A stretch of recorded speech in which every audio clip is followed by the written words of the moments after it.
Hey guys, welcome back to हमारे चैनल। फास्ट फॉल में बता दूं भाई, आज बात करने वाला है Honor 95G के बारे में। फास्ट फॉल बता दूं भाई, कैमरा भाई आपको 200 MP का कैमरा मिल जाएगा भाई।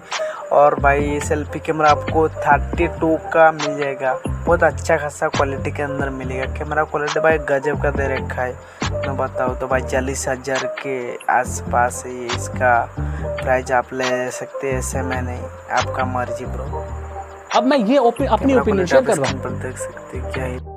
अब तुम लोग गलती से अगर नए हो तो सब्सक्राइब करो। वो जो लाल वाला बटन है उस पर अपने जीजा जी फेंक के मारो या फूफा जी, मुझे नहीं पता, बस क्लिक हो जाना चाहिए। अब मैं भी जा रहा हूं, मुझे मुठिया बेलने जाना है। बाय। वो है